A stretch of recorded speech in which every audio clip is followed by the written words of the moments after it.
Assalamu alaikum class, hope you all are fine. Okay, in the last lecture we have completed quotas and import licenses. Today we are going to discuss voluntary export restraints, boycotts and embargoes. If we get time, then we will discuss monetary barriers. Okay, so let's start with voluntary export restraints.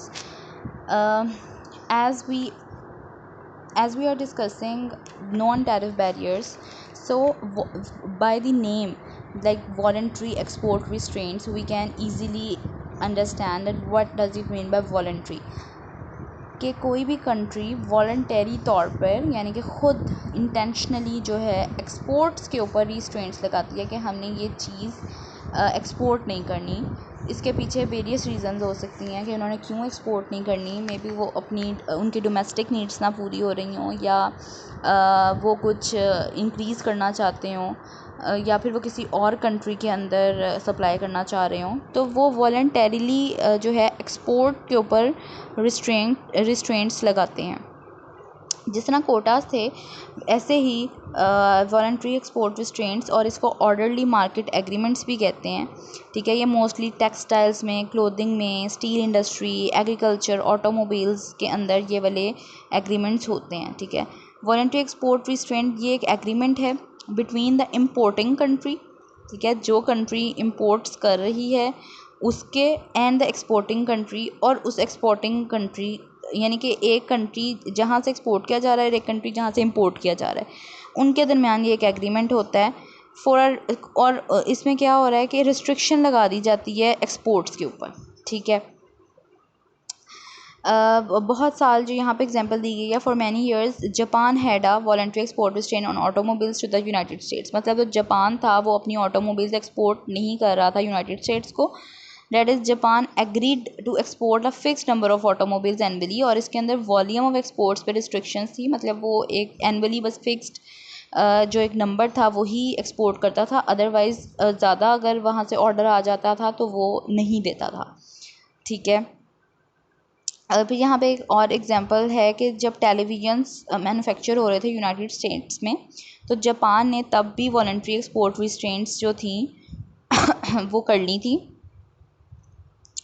कि जो Japan है वो अपने जो colour television की exports हैं United States को restrict कर देगा. ठीक है, to 1.56 million units per year. मतलब इतने ही बस वो यूनिट्स एक्सपोर्ट किया करेगा.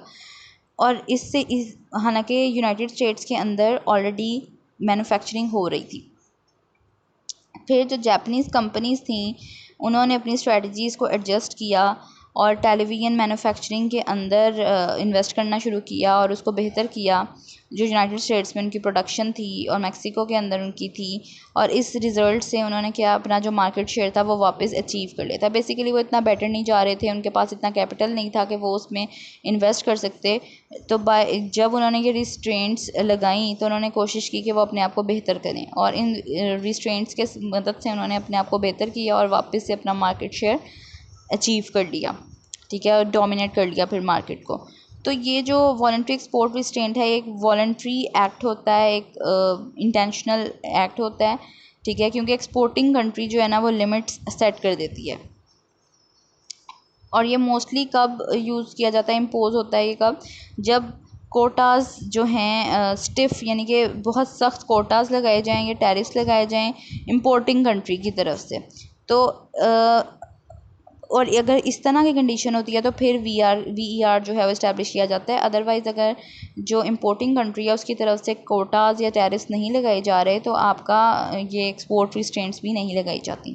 ठीक है, नेक्स्ट आ जाता है बायकॉट्स एंड एम्बार्गोज. तो बायकॉट्स एंड एम्बार्गोज, बायकॉट इज़ सिंपली यानी कि एब्सोल्यूट रिस्ट्रिक्शन होती है कि हमने करना ही नहीं है इस कंट्री से कुछ भी इम्पोर्ट. ठीक है, A government boycott is an absolute restriction against the purchase and importation of certain goods and or services from other countries. मतलब जो गवर्नमेंट है, फॉर इंस्टेंस टमाटर हैं या एप्पल्स हैं, तो गवर्नमेंट प्रॉपर बायकॉट कर देती है कि हमने US से या चाइना से कुछ भी ऐसा नहीं मंगवाना, ना इम्पोर्ट, ना कुछ परचेज़ करना है वहाँ से, और ना ही मतलब कुछ भी हमने वहाँ से ना परचेज़ करना है ना इम्पोर्ट करना है कोई भी गुड्स वगैरह को. ठीक है, this restriction can even include, इसमें ट्रैवल बैन्स भी हो जाते हैं कि हमने इस कंट्री में ना अपने किसी को भेजना भी नहीं है और ना ही वहाँ से किसी को आने देना है, ठीक है। जिसमें चाइनीज़ टूरिस्ट जो थे, तो बीजिंग गवर्नमेंट थी, उन्होंने कहा था कि जी कनाडा जो है वो अप्रूव्ड टूरिज़म डेस्टिनेशन हम लोग नहीं कंसीडर करते, हम नहीं वहाँ नहीं जाएंगे या वहाँ से किसी को भी एक्सेप्ट नहीं करेंगे, ठीक है। इसी तरह आगे जो इसमें दूसरा डिस्कसेबल पॉइंट है डेट इज़ एम्बार्गोस।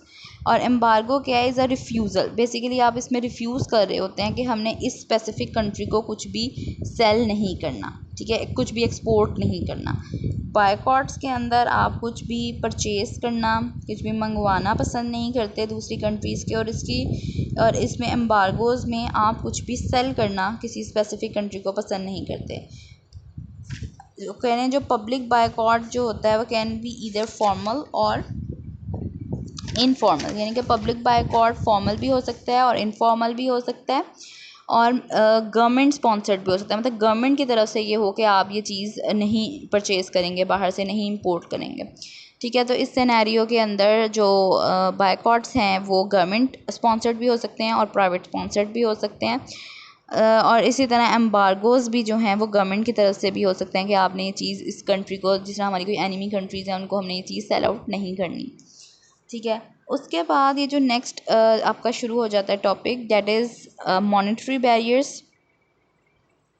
मॉनेटरी बैरियर्स क्या हैं? A government can effectively regulate its international trade position by various forms of exchange control restrictions.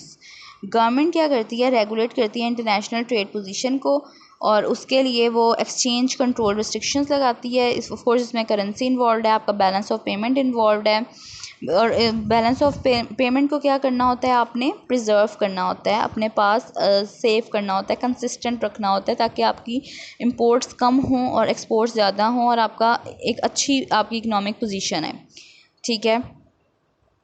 और इसका पीछे जो एक मॉनेटरी बैरियर्स जो लगाए जाते हैं, एक्सचेंज कंट्रोल करना होता है बेसिकली उसके लिए कि आपकी जो करेंसी है वो डी वैल्यू ना हो, और डी वैल्यू ना होने का मतलब ये है कि आपकी जो डोमेस्टिक इंडस्ट्रीज़ हैं वो ग्रो कर रही हों, उसमें इंकरेजमेंट आ रही हो, ठीक है। तो दो बैरियर्स लगाए जाते हैं, एक ब्लॉक्ड करेंसी होती है एंड गवर्नमेंट अप्रूवल, ठीक है, और दूसरी क्या होती है, गवर्नमेंट अप्रूवल होता है जिसके आप फॉरेन एक्सचेंज को सिक्योर करते हैं। ब्लॉक्ड करेंसी जो है ये पॉलिटिकल वेपन के तौर पर यूज़ होती है, ठीक है, और इसके अंदर जो बैलेंस ऑफ पेमेंट सिचुएशन होती है उसको रिस्पॉन्ड किया जाता है, और इसकी वजह से blockage cuts off all importing और all importing above a certain level, आप कट डाउन कर देते हैं इम्पोर्ट्स कम से कम करते हैं, ठीक है। और आप जो है इस चीज़ से रिफ्यूज़ कर देते हैं इंपोर्टर को, जिससे आप इंपोर्ट करवा रहे हैं कि हम अपनी नेशनल करेंसी को सेलर करेंसी के साथ एक्सचेंज नहीं करेंगे। मतलब उसके अगेंस्ट ये होता है कि आप हमें सिंपल जो हमारी जो चीज़ है ना उसको मैनेज कर लें, ठीक है, हम उतनी ही करेंसी पे करेंगे, बट आप हमारी जो चीज़ है उसको कम कर दें या उसको ज़्यादा कर दें, इट डिपेंड्स कि आप किस कंट्री से इंपोर्ट कर रहे हैं और उसका एक्सचेंज रेट क्या है। तो करेंसी को ब्लॉक किया जाता है, करेंसी को फिक्स्ड किया जाता है एक ही टाइम के ऊपर, ठीक है। अब जिस तरह इसकी एग्जांपल इस तरह है कि अगर $1 160 रुपीज़ पाकिस्तानी रुपीज़ का है, ठीक है, $1 के अगेंस्ट हमें 160 रुपीज़ पे करने हैं, तो डेट मीन्स के उनकी जो करेंसी है वो 160 टाइम्स बेटर है हमारी करेंसी से। तो अब हमें 160 यूनिट्स चीज़ कम मिलेगी, या हम जो चीज़ की वैल्यू होगी, फॉर इंस्टेंस अगर हम पहले वो चीज़ हमारे पास 3 टन्स आती थी, तो अब वो चीज़ हमारे पास 1 टन आ रही है उसी अमाउंट के अंदर। तो हम इस तरह ब्लॉक कर देते हैं करेंसी को, हम एक्सचेंज नहीं कर रहे होते अपनी करेंसी, हम जस्ट कट डाउन कर देते हैं अपनी क्वांटिटी को, ठीक है। गवर्नमेंट अप्रूवल, और इसके ये बेसिकली क्या हुआ कि हम अपनी इंपोर्ट्स को कम कर देते हैं, ठीक है। गवर्नमेंट अप्रूवल जो है वो क्या है, government approval to secure foreign exchange is often used by countries experiencing severe shortages of foreign exchange.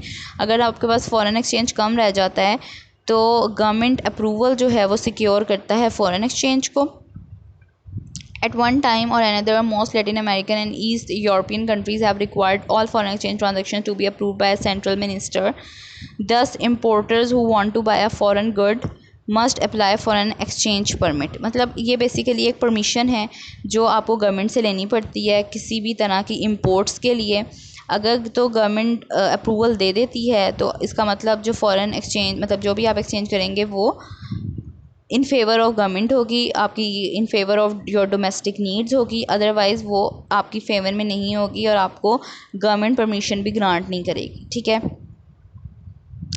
और इसमें क्या हो रहा था बेसिकली ये है क्या एक्सचेंज परमिट, ये एक परमिशन है कि आप अपनी लोकल करेंसी को एक्सचेंज कर दें फॉरेन करेंसी से। ठीक है, वो बेशक आपकी जो वैल्यू है वो बहुत कम हो जाएगी, बट ऐसा ही करना पड़ता है ताकि आप अपनी शॉर्टेजेस को कम्पीट कर सकें। ओके क्लास, आज के लिए इतना ही। इंशाल्लाह जो नेक्स्ट टॉपिक्स हैं वो हम लोग नेक्स्ट क्लास में डिस्कस करेंगे। अगर कुछ समझना है तो आप प्लीज़ ग्रुप में पूछ सकते हैं।